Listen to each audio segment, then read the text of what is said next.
Important question series में फिर से हम लोग क्वेश्चन नंबर 19 देखने वाले हैं। और क्वेश्चन नंबर 19 जो है वो लिखा हुआ है कि vinegar is a solution of. Vinegar जो होता है किसका सॉल्यूशन है, ठीक है।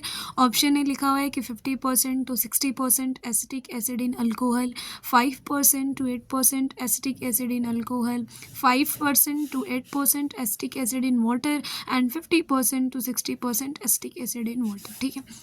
तो हमें यहाँ ऑप्शन से तो ये क्लियर हो गया कि विनेगर जो होता है वो एसिटिक एसिड ही है, लेकिन अब इसको कितना परसेंटेज में और किस में डिसॉल्व किया जा रहा है कि विनेगर का फॉर्मेशन होता है वो हमें पता करना है, ठीक है।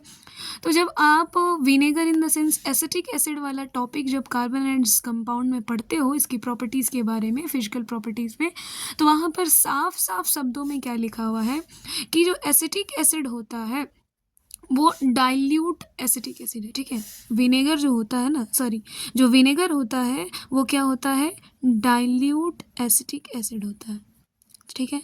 जो विनेगर होता है क्या होता है, डाइल्यूट एसिटिक एसिड होता है। डाइल्यूट इन द सेंस कि भाई वाटर का अमाउंट ज़्यादा होगा। डाइल्यूट का मतलब ये होता है कि उसमें वाटर का अमाउंट ज़्यादा और एसिड का अमाउंट क्या होगा, कम। किसके कंपैरिजन में, वाटर के कंपैरिजन में, ठीक है। तो सबसे पहली बात तो यहाँ पर अल्कोहल में नहीं घुलाया जाता, तो अल्कोहल वाला ऑप्शन पहले ही यहाँ से हट जाते हैं, अल्कोहल वाला ऑप्शन रॉन्ग हो जाएगा, ठीक है।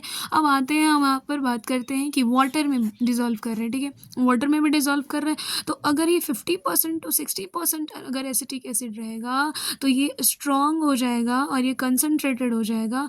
इसीलिए आपका जो ऑप्शन सी है वो ऑप्शन सी इसमें सही जाएगा कि 5 to 8% जो होता है एसिटिक एसिड को वाटर में हम लोग घुलाते हैं, क्योंकि हमें डाइल्यूट एसिटिक एसिड चाहिए। और विनेगर जो होता है इसको हिंदी में सिरका भी कहा जाता है और इसको प्रिजर्वेटिव के तौर पर यूज़ किया जाता है, अगर आप जानते होंगे तो प्रिजर्वेटिव के तौर पर पिकल्स वगैरह में भी यूज़ किया जाता है, ठीक है। तो इसीलिए आपका ऑप्शन सी जो है सबसे अप्रोप्रिएट आंसर है। एनसीईआरटी में ये साफ साफ लाइन में लिखा हुआ है। अगर आपने एनसीईआरटी पढ़ा हुआ है और नहीं भी पढ़े हुए तो यहाँ से आप सीख लीजिए और इस चैनल पर बने रहिए और सीखते रहिए। धन्यवाद।